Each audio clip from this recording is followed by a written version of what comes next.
Hi dear students, ಇವತ್ತು ನಾವೇನು ಮಾಡೋಣಪ್ಪ ಅಂತಂದರೆ, ಈಗ ನಿಮಗೆ ಎಕ್ಸಾಮಲ್ಲಿ ಯಾವ ಎಕ್ಸಾಮಲ್ಲಿ, ಈಗ ಮೇನ್ ಎಕ್ಸಾಮಲ್ಲಿ ಅಥವಾ ಈ ಸಿರೀಸ್ ಎಕ್ಸಾಮಲ್ಲಿ SSLC ಮಕ್ಕಳಿಗೆ ಅತ್ಯಂತ ಡಿಫಿಕಲ್ಟ್ ಆಗಿರುವಂಥ ಎಕ್ಸಾಂಪಲ್ಸ್ ಯಾವುದಪ್ಪ ಅಂತಂದರೆ 5 ಅಂಕದ ಪ್ರಶ್ನೆ. ಆ 5 ಅಂಕದ ಪ್ರಶ್ನೆಗೆ ಪೂರಕವಾಗಿ ನಮಗೆ ಏನು ಬೇಕಪ್ಪ ಅಂತಂದರೆ ಅವುಗಳಲ್ಲಿ ಫಾರ್ಮುಲಾಗಳು ಬಹಳ ಬರ್ತವೆ. ಆ ಎಲ್ಲ ಫಾರ್ಮುಲಾಗಳನ್ನು ನಾವು ನೆನ್ಪಿಟ್ಕೊಳ್ಬೇಕು.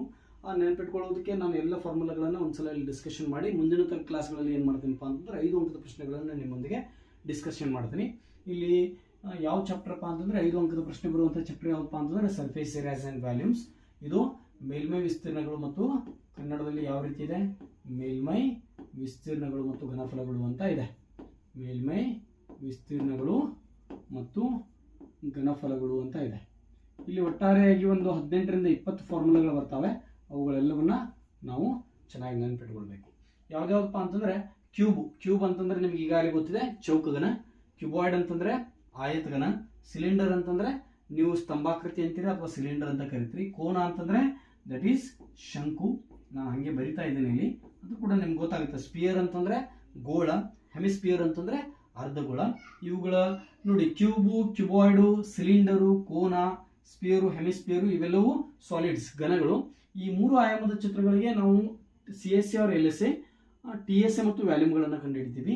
ಇಲ್ಲಿ ಕ್ಯೂಬ್ಗೆ ನಾವು ಏನನ್ನ ಕಂಡುಹಿಡಿತೀವಪ್ಪ ಅಂತಂದ್ರೆ CSA.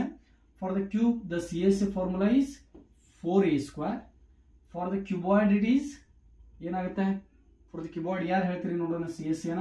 That is to remember this one I will give one a small trick. ನಿಮ್ಗೆ ಗೊತ್ತಿರಬೇಕು ಯಾವಪ್ಪ ಅಂತಂದ್ರೆ ಆಯತದ್ದು ಅಂತಂದ್ರೆ ರೆಕ್ಟ್ಯಾಂಗಲ್ ಅದ್ದು ಸುತ್ತಳತೆಯನ್ನು ಕಂಡುಹಿಡಿಯುವಂಥ ಫಾರ್ಮುಲಾ ಏನಪ್ಪ ಅಂತಂದ್ರೆ 2 into the bracket L plus B. ಅದೇ ರೀತಿಯಾಗಿ 2 into the bracket L plus B ಅಂತ ಬರೀರಿ. ನಂತರ ಹೊರಗಡೆ ಒಂದು H ಅನ್ನ ಎಕ್ಸ್ಟ್ರಾ ಕೊಟ್ಬಿಡಿ ಅಷ್ಟೇ. This is what the LSA of cuboid. ಇವೆರಡು ಕೇಸ್ಗಳಲ್ಲಿ ನಾವು ಲ್ಯಾಟರಲ್ ಸರ್ಫೇಸ್ ಏರಿಯಾ ಅನ್ಬೇಕು. ಈ ಎಲ್ಲ ಕೇಸ್ಗಳಲ್ಲಿ ನಾವು CSA ಕರ್ವ್ಡ್ ಸರ್ಫೇಸ್ಗಳು ಬರುತ್ತೆ, ಹೀಗಾಗಿ CSA ಅಂತ ಕರಿಬೇಕು. ದೆನ್ ಸಿಲಿಂಡರ್ದು CSA ಏನಾಗುತ್ತೆ, ದಟ್ ಈಸ್ 2πr/h ಆಗುತ್ತೆ. H ಅಂದ್ರೆ ಹೈಟ್ ಆಫ್ ದ ಸಿಲಿಂಡರು. ಇಲ್ಲಿ H ಅಂತಂದ್ರೆ, ಇಲ್ಲಿ L ಅಂತಂದ್ರೆ ಲೆಂಗ್ತು, B ಅಂದ್ರೆ ಬಿಡುತ್ತು, H ಅಂದ್ರೆ ಹೈಟು. ಇಲ್ಲಿ ಕೋನದ CSA ಏನಾಗುತ್ತೆ, ದಟ್ ಈಸ್ πr/l. ಇಲ್ಲಿ L ಅಂತಂದ್ರೆ ಸ್ಲ್ಯಾಂಟ್ ಹೈಟು, R ಅಂತಂದ್ರೆ ರೇಡಿಯಸ್. ನಾನು ಅವುಗಳನ್ನು ಕೂಡ ಬರೆಸ್ತೀನಿ. ಸ್ಪಿಯರ್ದು ಏನಾಗುತ್ತೆ, ಸ್ಪಿಯರ್ದು CSA ಮತ್ತು ಯಾವುದು TSA ಎರಡೂ ಕೂಡ ಸೇಮ್ ಆಗುತ್ತೆ. ಸ್ಪಿಯರ್ದು ಈ ಭಾಗ ಮತ್ತು ಈ ಭಾಗದಲ್ಲಿ ಒಂದೇ ಫಾರ್ಮುಲಾ ಬರುತ್ತೆ. ದಟ್ ಫಾರ್ಮುಲಾ ಯಾವ್ದಾಗುತ್ತೆ ಹೇಳಿ ನೋಡೋಣ.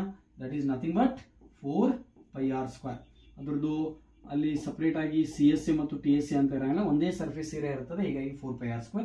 ಹೆಮಿಸ್ಪಿಯರ್ದು ಏನಾಗುತ್ತೆ, ದಟ್ ಈಸ್ ಇದರ ಅರ್ಧ, ದಟ್ ಈಸ್ 2πr². ಹೆಮಿಸ್ಪಿಯರ್ ಏನಾಗುತ್ತೆ, ಅದು ಅರ್ಧ ಕಟ್ ಆಗಿ ಈ ರೀತಿಯಾಗಿ ಡಯಾಗ್ರಾಮ್ ಬರುವುದರಿಂದ ಅದ್ರದ್ದು ಕರ್ಡ್ ಸರ್ಫೇಸ್ ಏರಿಯಾ ಬೇರೆ ಬರುತ್ತೆ, ಕಂಪ್ಲೀಟ್ ಸರ್ಫೇಸ್ ಏರಿಯಾ ಅಥವಾ ಟೋಟಲ್ ಸರ್ಫೇಸ್ ಏರಿಯಾದಲ್ಲಿ ಬೇಸ್ ಕೂಡ ಕೌಂಟ್ ಆಗುತ್ತೆ. ಹೀಗಾಗಿ ಹೆಮಿಸ್ಪಿಯರ್ ಮಾತ್ರ CSA 2πr². ಸ್ಪಿಯರ್ದಲ್ಲಿ ಎರಡಕ್ಕೂ ಒಂದೇ ಫಾರ್ಮುಲಾ ಬರುತ್ತೆ, ದಟ್ ಈಸ್ 4πr². ನಾವು ಕ್ಯೂಬದ್ದು TSA ಏನಾಗುತ್ತೆ, ದಟ್ ಈಸ್ ಸಿಂಪಲಿ 6a².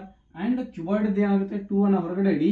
ಇಲ್ಲಿ LHB ಗಳಿದಾವೆ, ಅವುಗಳನ್ನ ಯಾವ ರೀತಿ ಬರಿಬೇಕಪ್ಪ ಅಂತಂದ್ರೆ ಎರಡೆರಡನ್ನ ಕೂಡಿಸಿ ಬರಿಬೇಕು. First LB, then BH, then LH. This is what TSA of cuboid. ಸಿಲಿಂಡರ್ದ TSA ಏನಾಗುತ್ತೆ, 2πr ಅನ್ನ ಬರೀರಿ, ದೆನ್ r+h. 2πr+h. ಕೋಣದ πr ಅಲ್ಲಿ ಏನಾಗುತ್ತೆ, ಕೋಣದ್ದು TSA ಏನಾಗುತ್ತೆ, πr+l. πr+l. ಸ್ಪಿಯರ್ದು ಈಗಾಗಲೇ ನಾನು ಹೇಳಿದ್ದೀನಿ, ಎರಡು CSA ಮತ್ತು TSA ಗಳು ಸೇಮ್ ಬರುತ್ತೆ. ಹೆಮಿಸ್ಪಿಯರ್ದು ಬೇಸ್ ಒಂದು ಇರುವುದರಿಂದ ದಿಸ್ ವಿಲ್ ಬಿ 3πr². ಅದೇ ರೀತಿ ಕ್ಯೂಬದ ವ್ಯಾಲ್ಯೂಮ್ ಏನಾಗುತ್ತೆ, that will be a³. Then ಕ್ಯೂಬಾಯ್ಡ್ದು L into B into H. And ಸಿಲಿಂಡರ್ದು πr²h. ದೆನ್ ಕೋಣದ್ದು 1/3 of πr²h. 1/3 of πr²h. Then ಸ್ಪಿಯರ್ದು ಏನಾಗುತ್ತೆ, 4/3 of πr³ ಆಗುತ್ತೆ. 4/3 of πr³. ದೆನ್ ಹೆಮಿಸ್ಪಿಯರ್ದು ಏನಾಗುತ್ತೆ, 2/3 of πr³ ಆಗುತ್ತೆ. 2/3 of πr³ ಆಗುತ್ತೆ.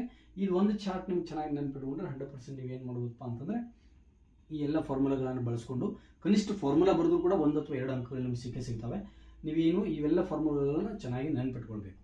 ಇಲ್ಲಿ CSA ಮತ್ತು ಸರ್ಫೇಸ್ ಏರಿಯಾಗಳನ್ನು ಸೆಂಟಿಮೀಟರ್ ಸ್ಕ್ವೇರ್ಗಳಲ್ಲಿ ವ್ಯಕ್ತಪಡಿಸ್ತೀವಿ. ನಂತರ ವ್ಯಾಲ್ಯೂಮ್ ಅನ್ನು ಮಾತ್ರ ನಾವು centimetre cube if it is in centimetre, metre ಇದ್ದರೆ ಮೀಟರ್ ಸ್ಕ್ವೇರ್ ಮತ್ತು ಮೀಟರ್ ಕ್ಯೂಬ್ಗಳಲ್ಲಿ ವ್ಯಕ್ತಪಡಿಸ್ತೀವಿ. ಇದಷ್ಟೇ ಅಲ್ಲದೆ ಇನ್ನೂ ಕೆಲವೊಂದಿಷ್ಟು ಫಾರ್ಮುಲಾಗಳನ್ನು ನಾವು ನೆನಪಿಟ್ಕೊಳ್ಬೇಕಾಗುತ್ತೆ. That is in the case of, ಇದು ನೋಡಿ ಯಾವ ಕೇಸಲ್ಲಿ ಅಂತಂದರೆ ಕೋಣದ ಕೇಸಲ್ಲಿ ಎಲ್ ಅಂತಂದರೆ slant height, L square is equal to H square plus R square ಅನ್ನುವಂಥ ಒಂದು ಫಾರ್ಮುಲಾವನ್ನು ನೆನಪಿಟ್ಕೊಳ್ಬೇಕು. ಅಂದರೆ ಸ್ಲ್ಯಾಂಟ್ ಹೈಟನ್ನು ಕಂಡುಹಿಡಿಯೋದಕ್ಕೆ ನಾವು square of H square plus R square ಅನ್ನುವಂಥ ಒಂದು ಫಾರ್ಮುಲಾವನ್ನು ಬಳಸ್ತೀವಿ. This is height of the ಕೋನ ಮತ್ತು ಇದು ರೇಡಿಯಸ್ ಆಫ್ ದ ಕೋನ. ಇಲ್ಲಿ ಎಲ್ಲೆಲ್ಲಿ ಎಲ್ ಅಂತ ಬಳಸಿದ್ದೀವಲ್ಲ ಕೋಣದಲ್ಲಿ ಅದು ಸ್ಲ್ಯಾಂಟ್ ಹೈಟ್ ಆಗುತ್ತೆ. ಆರ್ ಅಂತಂದರೆ ರೇಡಿಯಸ್ಸು, ಇಲ್ಲಿ ಎಚ್ ಅಂತಂದರೆ ಹೈಟ್ ಆಫ್ ದ ಸಿಲಿಂಡರು. ಇವು ಅದರ ತಕ್ಕಂಗೆ ಡೈಮೆನ್ಷನ್ಸ್ಗಳನ್ನು ಕೊಟ್ಟಿರ್ತಾರೆ. ಇಷ್ಟು ಫಾರ್ಮುಲಾಸ್ಗಳನ್ನು ನಾವು ನೀಟಾಗಿ ನೆನಪಿಟ್ಕೊಂಡ್ರೆ ಖಂಡಿತವಾಗಿ ನಾವು ಒಂದು 2 ಅಂಕಗಳಂತೂ, 1 ಅಂಕದ ಪ್ರಶ್ನೆಗಳಲ್ಲಿ ಒಂದಂತೂ ಫಿಕ್ಸ್ ಬರುತ್ತೆ. ಇನ್ನು 5 ಅಂಕದ ಪ್ರಶ್ನೆಗಳಲ್ಲಿ ಅಟ್ಲೀಸ್ಟ್ ಫಾರ್ಮುಲಾ ಹಾಕಿದ್ರು 1-2 ಅಂಕಗಳು ನಮಗೆ ಬಂದೇ ಬರುತ್ತೆ.